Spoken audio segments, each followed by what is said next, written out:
Here comes Hyman in the 28. Good run off the 2 for Dill.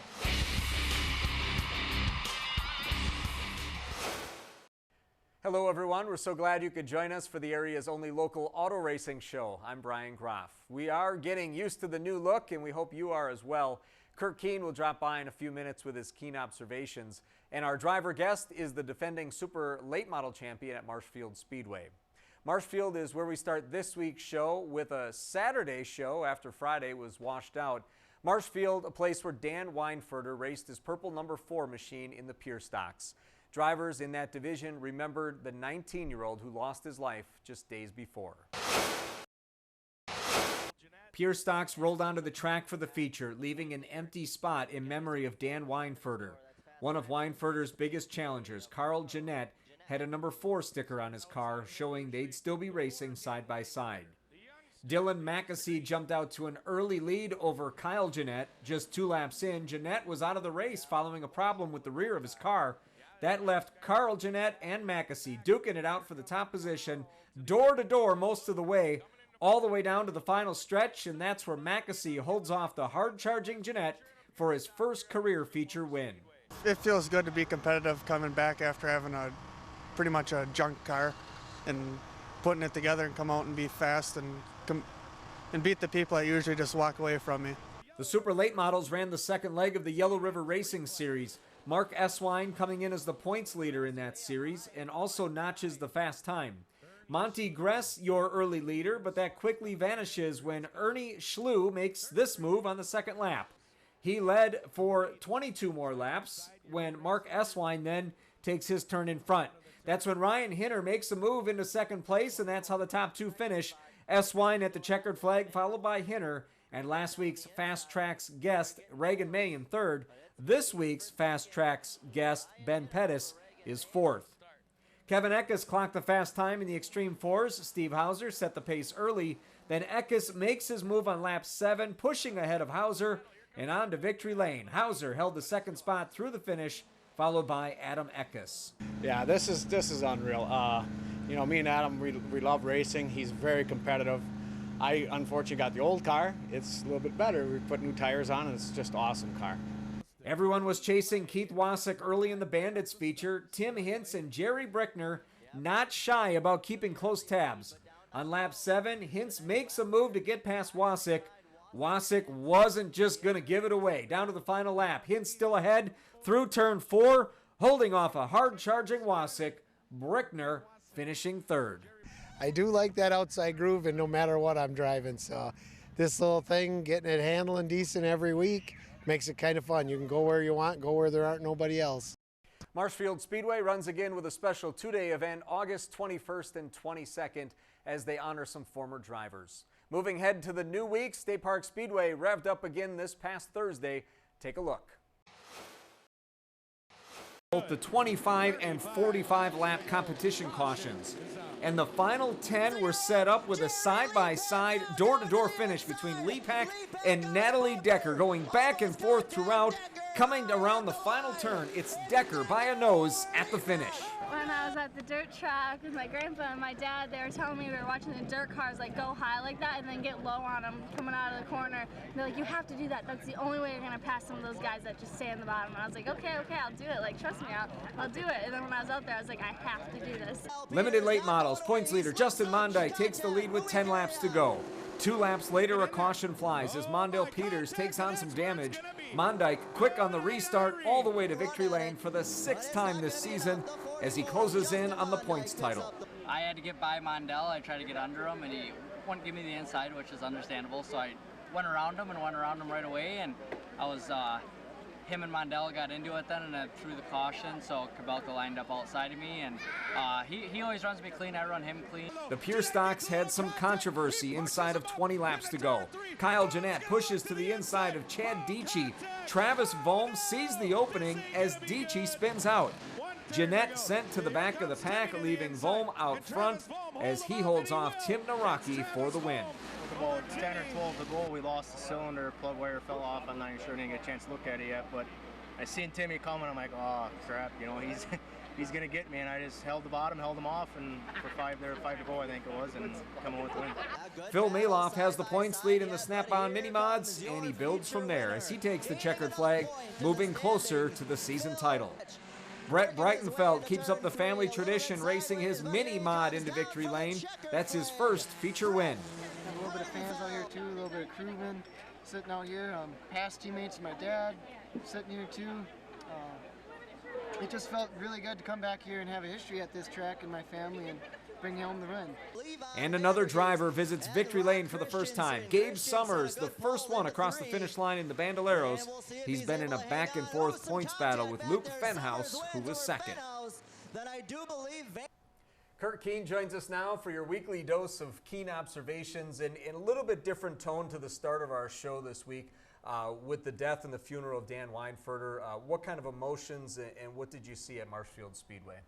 On Saturday night, of course, it got rained out Friday night, so the funeral was on Saturday for Dan. And you know, Jeff Weinfurter, Dan's uncle, he races at Marshfield, and his daughter's boyfriend, Derek Van Driel, also runs at Marshfield.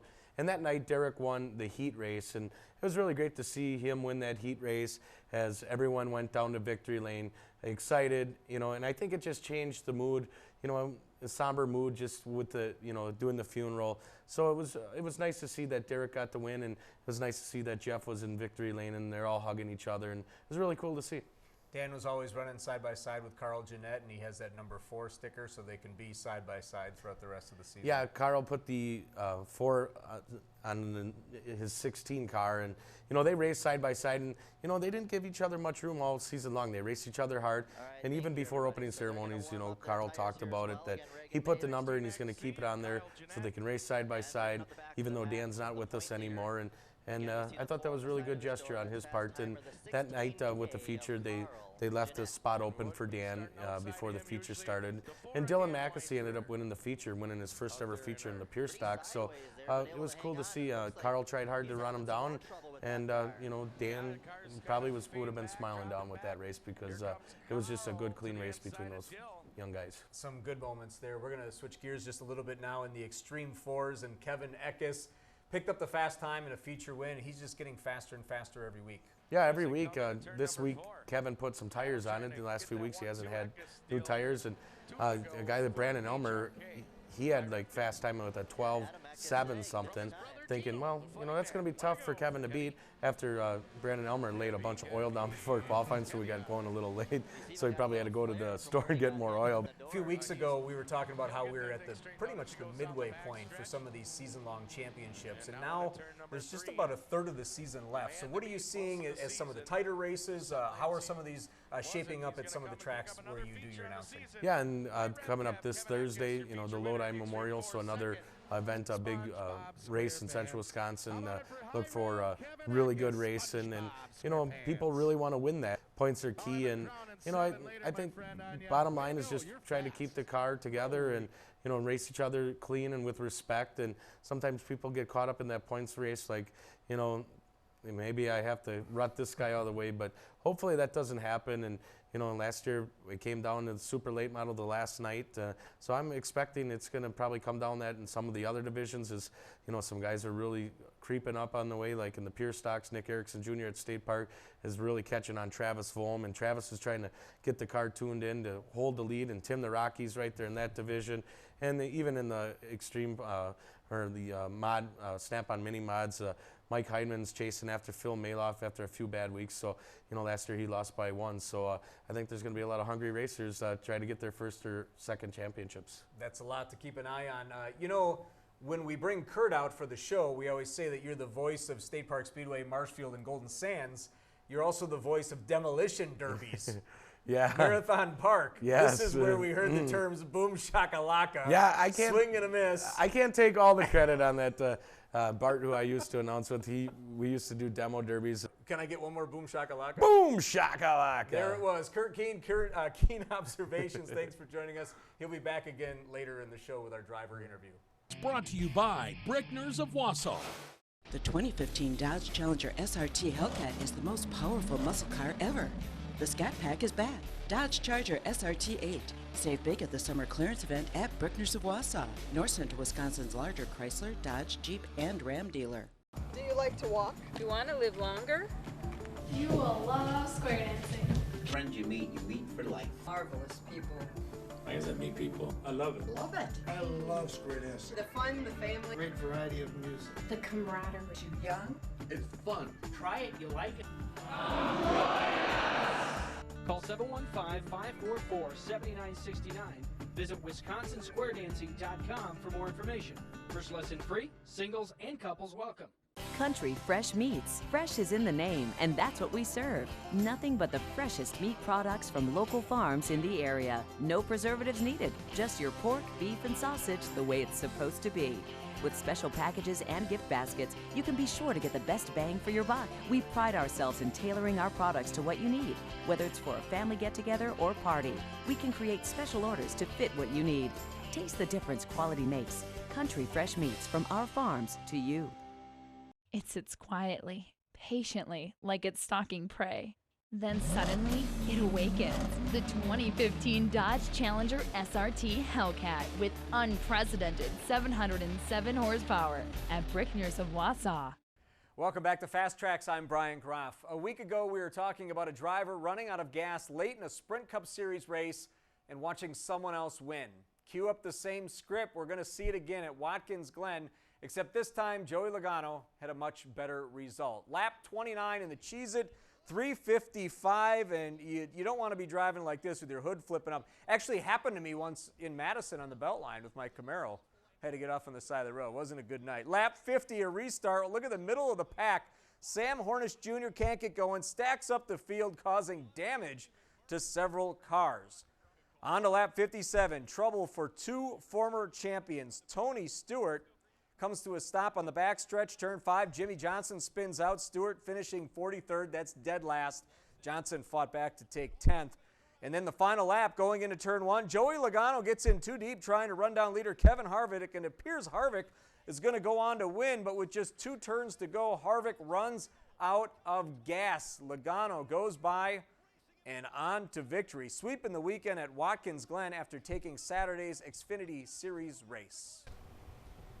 It's remarkable. I've never swept a weekend before. I've come close a couple times. I've never actually done it, and didn't really think a road course would be the time that we were able to sweep the weekend. But you know, what a special race car I had yesterday. Such a fast race car, and we were able to drive up through the field and just you know, have a really good car. And today, Todd made some great adjustments overnight after we talked about the Xfinity race, and got my Shell Pennzoil Ford even better.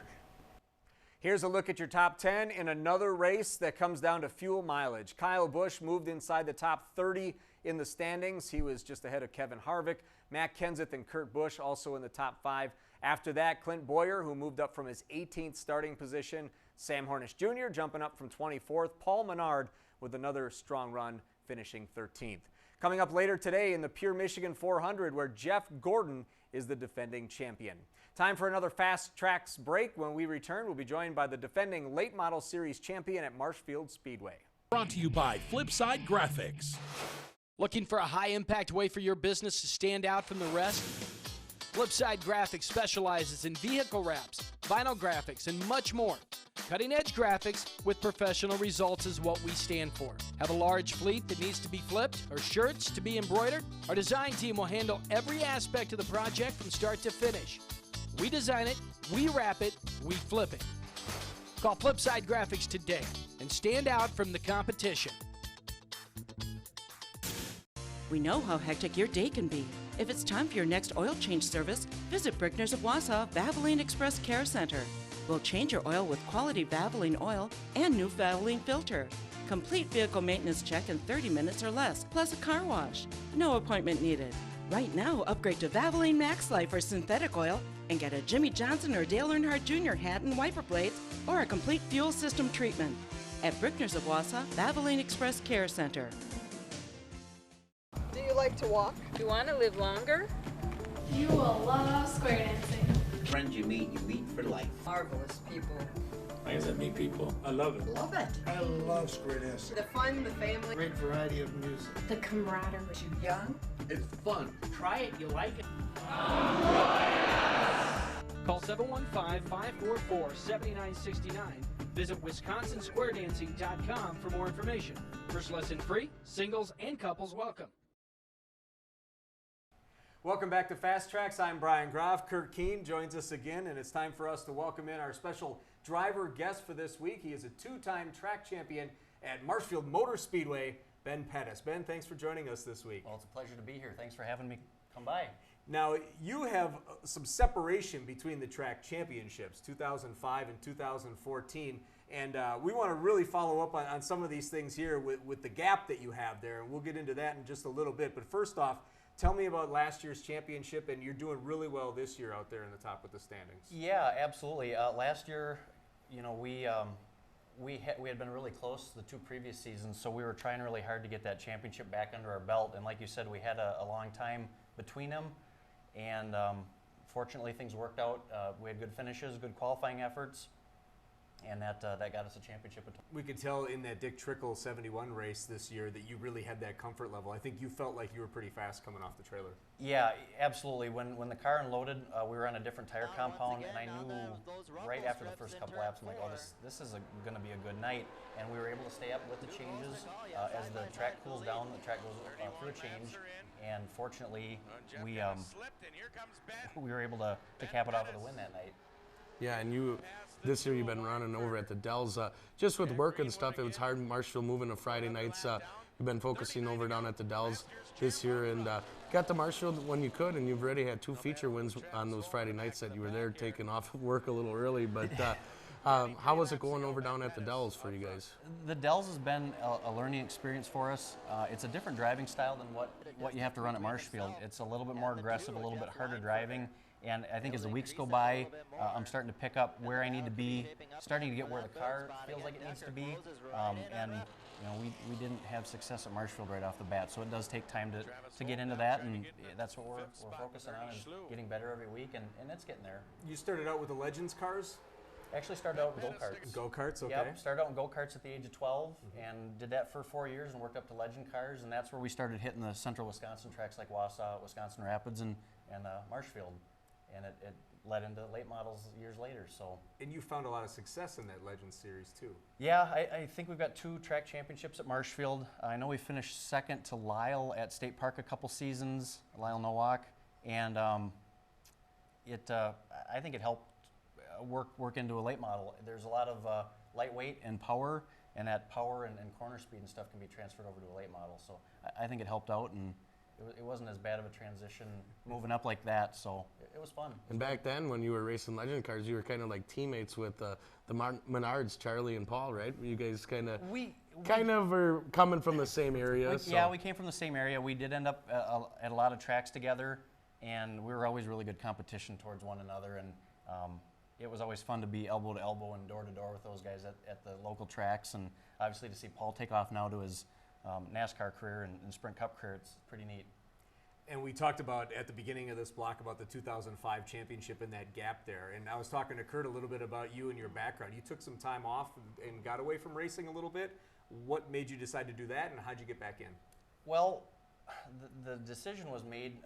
The Menards race shop closed down in 2007. So we had to decide what we wanted to do moving forward, and we were kind of at a point where our car needed to be updated, and we were afraid we were going to lose some of our technical assistants. So we just decided to step away, not really knowing what the future was going to hold.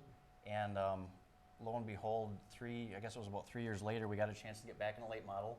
And then we started our own team in 2012, and here we sit today. So taking that time away, it was kind of like riding a bicycle. You don't really forget. And it was kind of nice to get away too, because some setups had changed, and to come back with a fresh outlook on everything, I think made me a little bit better racer, and made me appreciate what we had. And back then, when you did take some time off, you were running for Al and Wayne and Jane back then, and you were up there at State Park winning some features. I remember that year, I think it was one of the first years the Wimmers took over at State Park. You were running there weekly, and you were winning some features in that old left-hander chassis. Yeah, that's right. We ended up picking up 2 feature wins at State Park Speedway, and I believe we had some pretty good qualifying efforts, so it wasn't just a start in the front row and win the thing. We had to go through traffic, and I had never run a late model at State Park Speedway. Honestly, Legend Car was the last thing we had raced there, so I was a little bit nervous going into the season, and it worked out really good for us. It was fun to have good success there. And then all of a sudden, a year later, you got a car from Steve Carlson, and it got you back going again. And like you said, just bam, you're right back behind the wheel. And does it get you hungry back for racing when you're back in your own equipment? Yeah, I think it does. I mean, you've got a lot more responsibility when you have your own car. There's all the maintenance throughout the week to get ready to go racing, and keeping up with the setups and making sure your trailer's stocked, and the crew guys are lined up to be there during the week or on that weekend, and there's a little bit more on your plate, but it's well worth it. Yeah. Interesting you mentioned the crew guys. When I was looking through the list, I see Pettis, and then the major one, your crew chief is your wife. Yeah, that's correct. I give a lot of credit to my wife, Tracy. I don't think there's a harder working race wife out there than my wife. She wears so many different hats on our race team. She does our tires, she's our spotter, makes sure the cooler's packed, the checkbooks, the dog's ready to go. I mean, it goes on and on and on, and without her help, I'm afraid the trailer would be stuck in Elk Mound, not making it to the racetrack. So my hat's off to her for helping keep Ben Pettis Racing rolling down the highway and get to the races. And even your buddy Matt has been a good help on your team. Matt used to work at Marshfield Motor Speedway in the last few years. He kind of got him back out of retirement of racing, and you guys seem to have a great time with the people that do help you guys out at the racetrack. Yeah, absolutely. Matt coming on board to help us out. Like you said, he worked at the Speedway. He was the tire guy back when we raced our own car in the early 2000s, and got Matt to come. His son Brad has been coming with lately to help out. I've got a buddy in Eau Claire that comes out to the shop and helps out. My dad still helps. Cousins, uncles. It's pretty much a family affair. And then sprinkling a couple friends that help out along the way too, and that's what keeps the wheels turning. As we get into mid-August almost at this point, the race season is winding down. What kind of expectations and goals do you have set for yourself during these last few weeks? Well, we were just talking on the way over here. Our focus has kind of shifted to picking a couple races here to finish the season out. We're going to try to hit a couple more at Marshfield, and then a couple more to finish out the season at the Dells. And honestly, when you're not gunning for a championship, you just want to try to finish the best you possibly can, and we're looking at picking up checkered flags here to finish up the season. That's it, plain and simple. Yeah, kind of instead of getting that points chase, and a lot of people always talk, they don't worry about points, but deep down inside as a racer, you're always, we need to get this point, we got to have this. That way you could just go to the racetrack, have fun. If you win a feature, it's a plus. If a car goes home in one piece, that's the main thing that matters, right? Yep, that's absolutely. Having the most amount of fun, trying to do the best you can, and loading it in the trailer in one piece. And honestly, going to Marshfield here earlier, we had no pressure on ourselves. And I think that really brings the fun factor way up when you're not worried about, man, that guy passed me. There's one point we got to make back up later on. And it seems to be a lot of fun. Well, speaking of fun, we have something that we like to do with all our guests. We call this our checkered finish. So we have some questions that kind of get to know you a little bit better away from the racetrack. And Curt, as always, you get to start. All right, Ben. What was your first street car? My first street car was a 1988 Ford Mustang convertible with a 4-cylinder in it. Really? Yep. Ragtag, huh? Yep. Would have never guessed that. What would be your dream car? I would probably say the new Corvette would probably be my dream car. I think it's a C7. Pretty sharp looking car. And what was your first job? My first job was a paper delivery boy in our neighborhood. And quick story behind that is I had to get a paper out and get a job to pay my parents back for the go-kart that we bought. That was part of the agreement. Responsibility. That's right, responsibility early on. Was that the Eau Claire Leader Telegram? Or? Yes, that was the Eau Claire Leader Telegram. There we go. Who's your favorite NASCAR driver? Now I cheer for Matt Kenseth. Before Matt raced, I was a big Ernie Irvin fan. Okay. Real big Ernie fan. If you could race at any track, at any level, which would it be? I would say probably Bristol Motor Speedway. I'd like to give that a shot. Looks like a pretty cool track. In a super late or a cup car? Either one. Either one would be fine. A cup car would be awesome, but a super late Anyone calls your name knocking on the door, you'll say absolutely. Yeah, absolutely. Yeah. And finally, what's your favorite thing to do away from the track? You know, if we get away from the track and we've got some time, wife and I really like to travel. We like to get out and see some different sights and go to some different parts of the country if we can. So I'd say travel's number one. And we just saw that a few weeks ago. You guys were on a nice trip yeah. in the summertime. So yeah, went out to Glacier National Park. Wow. Okay. And that does it for our checkered finish. Who are your sponsors you'd like to thank? I'd like to thank Northern Metal Fab out of Baldwin, Wisconsin, Masterforce Tools, All Season Tire Pros, Underground Systems Incorporated, Culvers of Eau Claire and Lake Hallie, Idea Signs, Air Gas, Cleaver and Gale Kronberger, B&B Racing Engines, and Pesci Incorporated. They help us get to the track every week. All right. I'd like to thank them. And we have some sponsors as well. We have some gifts for you. Kurt's got the shirt for you. A FastTrax shirt. Country Fresh Meats. All Gift right. card for $25. Our thanks to Ben Pettis, our driver guest this week. Thanks for coming out, Ben. I appreciate it. Thank you very much. We'll be back after this. Brought to you by Country Fresh Meats. Country Fresh Meats. Fresh is in the name, and that's what we serve. Nothing but the freshest meat products from local farms in the area. No preservatives needed. Just your pork, beef, and sausage the way it's supposed to be. With special packages and gift baskets, you can be sure to get the best bang for your buck. We pride ourselves in tailoring our products to what you need. Whether it's for a family get-together or party, we can create special orders to fit what you need. Taste the difference quality makes. Country Fresh Meats, from our farms to you. Looking for a high-impact way for your business to stand out from the rest? Flipside Graphics specializes in vehicle wraps, vinyl graphics, and much more. Cutting-edge graphics with professional results is what we stand for. Have a large fleet that needs to be flipped or shirts to be embroidered? Our design team will handle every aspect of the project from start to finish. We design it, we wrap it, we flip it. Call Flipside Graphics today and stand out from the competition. Just like that, we are out of time on this edition of FastTrax, and we have lots of people to thank. Everyone on the crew, you know who you are, as well as Curt Keene and our driver guest, Ben Pettis. And as always, a huge thank you to our sponsors, Brickners of Wausau, Flipside Graphics, and Country Fresh Meats. We will see you at the track.